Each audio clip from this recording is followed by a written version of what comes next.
সংসদ ভবনের সামনে থেকে যে জানাজাটি অনুষ্ঠিত হয়েছে সেখান থেকে এই মুহূর্তে কফিন মিছিলটি এবং হাদিকে নিয়ে কফিনটি এবার ঢাকা বিশ্ববিদ্যালয়ের নজরুল প্রাঙ্গণের দিকে এগিয়ে যাচ্ছে।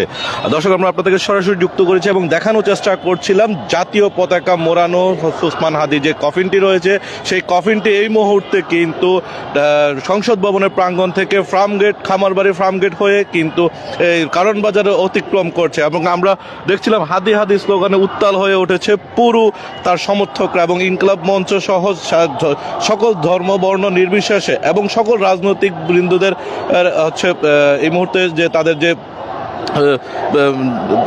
নিজস্ব দলের বাইরে গিয়ে কিন্তু তারা এই মুহূর্তে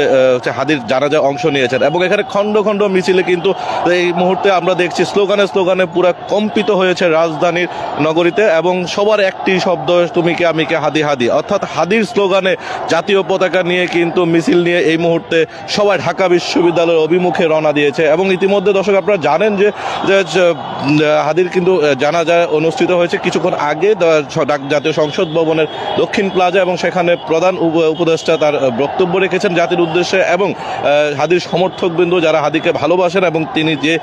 18 কোটি মানুষকে যে নতুন রাজনৈতিক বন্দোবস্তে যে পথ দেখিয়েছেন এবং কোনো সংঘর্ষ ছাড়া কোনো মানুষকে বিরক্ত ছাড়া যেভাবে তিনি নির্বাচনী প্রচারণা অংশগ্রহণ করার জন্য যে বিষয়টি তারা উপস্থাপন করেছিলেন এবং সেই বিষয়টি কিন্তু আজকে প্রধান উপদেষ্টা আবারও উল্লেখ করেছেন সকল রাজনীতিবিদদের উদ্দেশ্যে। এবং একই সাথে আমরা দেখছি এখানে হাজার হাজার মানুষ অর্থাৎ লক্ষাধিক মানুষের সমাগম তৈরি হয়েছে জাতীয় সংসদ ভবনের মানিক মে এভিনিউতে এবং যারা এসছেন সকলের লক্ষাধিক মানুষ কিন্তু জানাজায় অংশগ্রহণ করেছেন এবং সকল ধর্মবর্ণ নির্বিশেষে সকলকে অংশগ্রহণের জন্য ইতিমধ্যে রাজনৈতিক নেতৃবৃন্দ যারা রয়েছেন বিভিন্ন দল থেকে জামাত, এনসিপি, বিএনপি এবং